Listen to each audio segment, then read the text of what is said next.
समता भूमि और खोया हुआ संतुलन। प्राचीन काल में समता नाम की एक भूमि थी जहां लोग पूर्ण संतुलन के साथ जीवन जीते थे।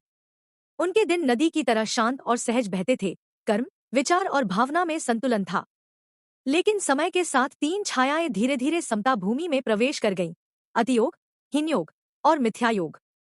ये कोई राक्षस नहीं थे, बल्कि जीवन जीने के ऐसे तरीके थे जो शरीर और मन को धीरे धीरे बिगाड़ने लगे। अतियोग यानी अधिकता का भाव।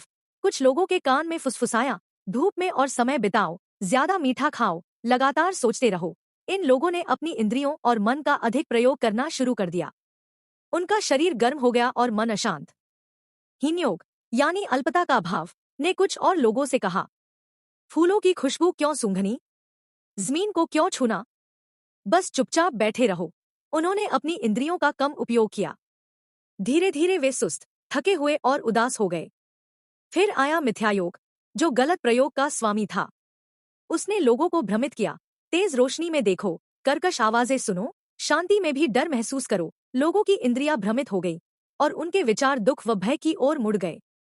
जब लोगों ने काल, समय के स्वाभाविक नियमों की अनदेखी की, जैसे दिन में सोना और रात में काम करना, और बुद्धि, अंतरात्मा की आवाज को भी दबा दिया, तो उनके निर्णय और कर्म भी बिगड़ गए। तभी समता भूमि में आए एक बुद्धिमान वैद्य, आचार्य वैद्य। उन्होंने लोगों से कहा, जब हम समय, इंद्रियों या मन का अधिक, कम या गलत उपयोग करते हैं, तभी रोग उत्पन्न होते हैं। उपचार है सजगता और संतुलन।